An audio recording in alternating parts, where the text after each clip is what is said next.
এই আমি ভাবছি কোন না কোন স্যার, তাই আমি ব্যাগ মাথায় লয়ে দিছি। কমলার বাগানে সইগো। পরে দেখি তুই আমার বন্ধু, বন্ধু এখানে বল। আরে ভাই আমার এই কারে আসি, লয়ে সর সর, বইতে দে, বাইরে বইতে দে। একটা এখানে রাইখা দেই। জায়গা বন্ধু, তারপর তোর কি অবস্থা বল? বন্ধু, বিদেশ যাওয়া একটা স্বপ্নই। জায়গা তুই বিদেশ যাইতেছস, যদি ভালো হয় তাহলে আবার ভাই এটা কেডা?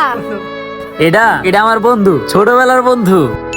বন্ধু এটা কারা রে? বন্ধু ওই যে তোরা কইছিলাম না আমার একটা ছোট ভাই আছে আশিক, এই যে ওই। ওই আশিক, ভালো আছে ভাইয়া? জি ভাই ভালো আছেন? আরে ভাই ভালো আছি। ভাই আপনি কি বিদেশ যাবেন? আপনি যদি বিদেশ যান না তাহলে আমার আর আমার বাইরে সাথে করে নিয়ে যান। আচ্ছা ভাই তুই বড়, তোর নিয়ে যাবো না। আচ্ছা বন্ধু, ওই এই জায়গায় বসুক, আমরা যাই একটা চাটা খাই। তোর এখনো 3 ঘন্টা সময় বাকি আছে, চা খাই চল। বন্ধু আজকে থাক। আরে বেটা, এতদিন পরে এলি, আবার কত দিন, চল বেটা, আবার কবে না কবে দেখা হয়। আচ্ছা চল, কিন্তু আমার ব্যাগ। ব্যাগ থাক, আমার ছোট ভাই আছে না, সমস্যা নাই, ওই দেখে আচ্ছা রাখবো। ভাইয়া ব্যাগটা একটু দেখো। আরে দেখি কোনো অনেক সমস্যা নাই, জিনিসপাতি চল আছে। মামা, ঠিক চল। আছে, দেখি তো গেছে নি। আচ্ছা গেছে গা, দেখি ব্যাগে কি কি আছে।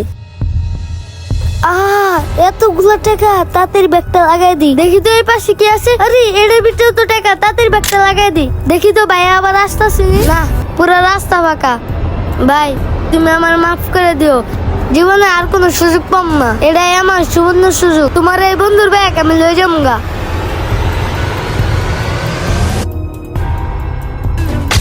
আরে ছোট ভাইটা কই গেল? ওরে তো আশেপাশে দেখতে পারতাছি না। এই ভাই করে জিজ্ঞেস করি তো। ভাই এখানে একটা পিচ্ছি ছিল না? কই মেয়ে, আমরা তো এই জায়গায় এসে কারোরই দেখি নাই। হ্যাঁ ভাই, আমরা এখানে আসলাম মাত্র 5 মিনিট হয়েছে। তোরে আমি আগেই কইছিলাম ব্যাগটা আমরা সাথে করে লয়ে যাই। তোর ওই টোকাই ভাই আমার ব্যাগটা লয়ে গেছে। ব্যাগে আমার টাকা, পাসপোর্ট সব ছিল, আর আমি কেমনে বিদেশ যাবো? আয় আল্লাহ, আমার কি হইলো?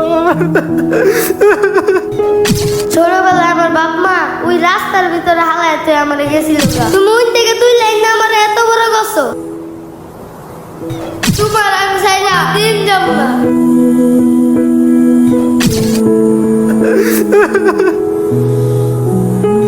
ভাইয়ের লগে থাকলে আমি কোনোদিন বড় লোক হইতে পারবো না। ছোটবেলা থেকে আমি ভাইয়ারে দেখাইছি, ভাইয়া কোনোদিন অসৎ পথে যায় নাই। এই সমাজে এখন ভালো মানুষের দাম নাই, সেটা ভাইয়া জানে না, তাই আমি অসৎ পথে এই রাস্তাটাই বাইছা নিলাম।